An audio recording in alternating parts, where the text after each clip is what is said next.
பல்வேறு மாவட்டங்களில் நடைபெற்ற நிகழ்வுகளை களத்தில் மதிமுகம் பகுதியில் பார்க்கலாம்.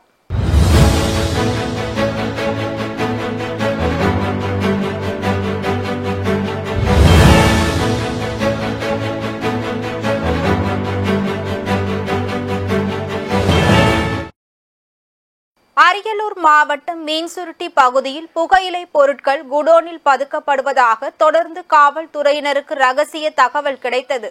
தகவலின் பெயரில் மீன்சுருட்டி காவல்துறையினர் பல்வேறு பகுதிகளில் ஆய்வு மேற்கொண்டனர்.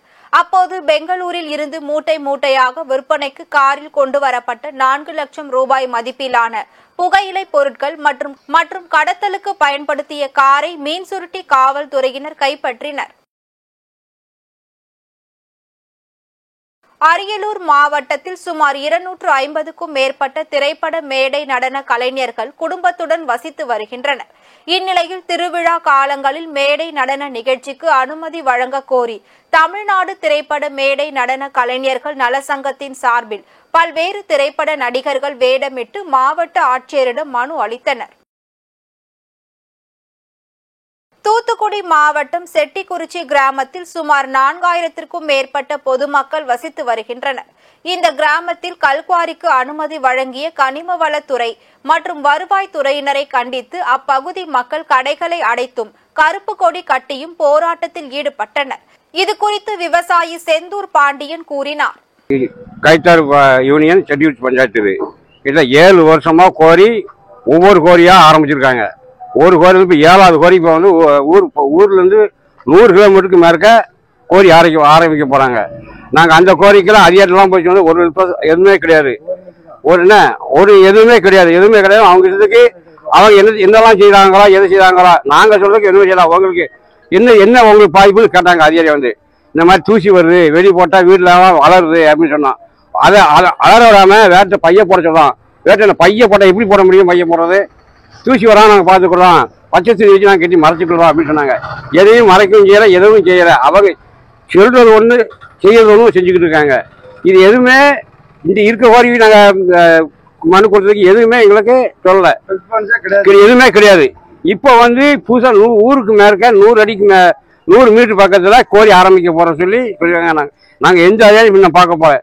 டேரக்டாக எங்கள் ஊர் மக்கள் பொதுமக்கள் எல்லாரும் சேர்ந்து கருப்பு கொடி கடை அன்னைக்கு எல்லாரும் கடை அடைப்பு சொல்லி தூத்துக்குடிக்கு நாங்கள் கலெக்டர் வந்து எங்கள் மனு கொடுக்க போயிருக்கிறோம். என்னென்ன பாதிப்பு இருக்கு அவங்களுக்கு? வந்து பாதிப்பு வந்து விவசாயம் ரொம்ப போச்சு. விவசாயம் பூரா அடிக்கிற தூசி பூரா எங்கள் விவசாயத்தை ஒட்டி அதிகமாக நோய் தான் பரவுது. மாசூரே வர மாட்டாங்க. அப்போ நாங்கள் மாதம் வரும் நாங்கள் துட்டை வட்டிக்கு செலவிச்சு போகிறோம். எங்களுக்கு எதுவுமே கிடைக்க மாட்டாங்க. அப்போ நாங்கள் என்ன செய்யறது? அப்போ விவசாயத்தை விட்டு நாங்கள் கூலி வரைக்கும் தான் கொஞ்சம் கட்டுமான வரைக்கும் தான் போயிட்டுருக்கு. ஏன்னா இவங்க அதிகம் தான் பார்த்து உங்களுக்கு தூசி வரா நாங்கள் பார்த்துக்கிடுவோம். இவங்க என்னத்தை வந்து பார்த்துக்கிடுவாங்க? பச்சை தண்ணி கேட்டிருக்கு. எங்கே பச்சை தண்ணி கேட்டிருக்காங்க? 2 கிலோமீட்டருக்கு மேலே வச்சு இப்போ ஊர் ஓரத்தையும் கோரி ஆரம்பிச்சா இப்படி ஊர் பக்கத்தில் அடிச்சா 100 மீட்டருக்கு கல் வருமா வராதா? கல் வரதான் செய்யும். அதுக்கு தான் நாங்கள் நீங்கள் தூத்துக்குள்ள போகிற ஆரம்பரம் பண்ணிக்குவோம். எந்த அதே பாருங்க டேரக்டா யார் தலைமையும் கிடையாது. ஊர் பொதுமக்கள் எல்லாருமே சேர்ந்தோம். கரூரில் உள்ள நீதிமன்ற வளாகம் முன்பு மத்திய அரசின் 3 புதிய சட்ட திருத்தங்களை திரும்ப பெற வலியுறுத்தி வழக்கறிஞர் சங்கத்தினர் ஆர்ப்பாட்டத்தில் ஈடுபட்டனர். அப்போது கருப்பு சட்டை மற்றும் கருப்பு பேட்ஜ் அணிந்து வழக்கறிஞர்கள் பாதுகாப்பு சட்டத்தை உடனடியாக நிறைவேற்ற வேண்டும், வழக்கறிஞர்களுக்கு பாதுகாப்பை உறுதிப்படுத்த வேண்டும் உள்ளிட்ட பல்வேறு கோரிக்கைகளை வலியுறுத்தி கண்டன கோஷங்களை எழுப்பினர்.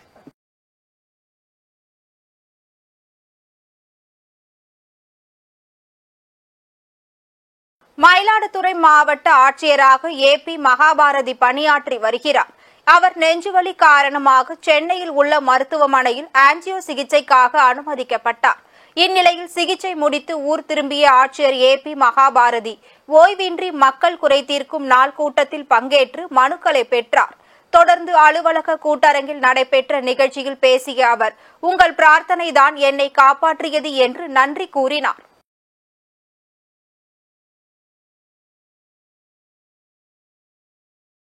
பெரம்பலூர் மாவட்டம் வாலிகண்டபுரம் கிராமத்தில் உள்ள கிணற்றில் இருந்து அப்பகுதி மக்கள் தங்களுக்கு தேவையான நீரை பயன்படுத்தி வருகின்றனர். இந்நிலையில் கிணற்றிற்கு அருகே தனிநபர் ஒருவர் தற்பொழுது வீடு கட்டி வருவதாகவும் மேலும் கிணற்றின் பெரும்பாலான பகுதியை ஆக்கிரமித்துள்ளதாகவும் அப்பகுதி மக்கள் பலமுறை ஊராட்சி நிர்வாகத்திடம் புகார் அளித்தும் எந்தவித நடவடிக்கையும் எடுக்கப்படவில்லை என்று கூறப்படுகிறது. இதனால் பாதிக்கப்பட்ட பொதுமக்கள் பெரம்பலூர் மாவட்ட ஆட்சியர் கற்பகத்திடம் தங்களது கோரிக்கை மனுவை அளித்தனர். மாவட்டம் வேப்பந்தட்டை ஒன்றியம் வாலிகண்டாபுரம் கிராமத்தில் 2வது வார்டில் குடிநீர் கிணறு கிட்டத்தட்ட 50 வருஷமாக மக்கள் அங்குள்ள நடுத்தர பொதுமக்கள் அதை அனுபவிச்சுட்டு வராங்க. அதில் பக்கத்தில் உள்ள முத்துசாமி என்றவர் அந்த கிணத்தை ஒட்டி சுவர் எழுப்பி ஆக்கிரமம் பண்ணிட்டு அங்கே தண்ணி பிடிக்க போகும் பொதுமக்களை இடையூறு பண்ணிட்டு தண்ணி பிடிக்க விடாமல் இடையூறு பண்ணுறாரு. அதே விஷயமாக அந்த ஆக்கிரமிப்புகளை எடுத்துக் கொடுக்க வேண்டும் மாவட்ட அம்மா கலெக்டர் பெரம்பலூர் மாவட்ட கலெக்டர் அம்மா அவரோட மனு கொடுத்து அந்த ஆக்கிரமிப்பை எடுத்துக் கொடுக்கணும். பொதுமக்கள் சேர்ந்து ஒற்றுமையாக மனு கொடுக்க வந்திருக்கிறோம். 3 புதிய குற்றவியல் சட்டங்களால் தங்களுக்கு கூடுதல் சுமை ஏற்படும் என கூறி நாடு முழுவதும் வழக்கறிஞர்கள் போராட்டத்தில் ஈடுபட்டுள்ளனர். அதன் ஒரு பகுதியாக ராணிப்பேட்டை மாவட்டம் முத்துக்கடை பேருந்து நிலையம் அருகே மாவட்ட வழக்கறிஞர்கள் சங்கம் சார்பில் வழக்கறிஞர்கள் உண்ணாவிரத போராட்டத்தில் ஈடுபட்டனர்.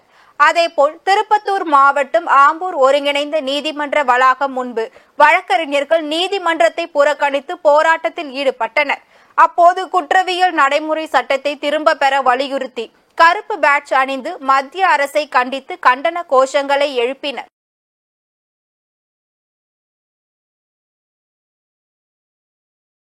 ராணிப்பேட்டை மாவட்டம் சோளிங்கர் அடுத்த கொண்டபாளையத்தில் அருள்மிகு யோக நரசிம்மர் திருக்கோவில் அமைந்துள்ளது. இந்த கோவிலில் பக்தர்கள் வசதிக்காக ரோப்கார் சேவை இயக்கப்பட்டு வருகிறது. இந்நிலையில் மாதாந்திர பராமரிப்பு பணிக்காக நாளை மற்றும் நாளை மறுநாள் ரோப்கார் சேவை ரத்து செய்யப்படுவதாக கோவில் நிர்வாகம் தெரிவித்துள்ளது.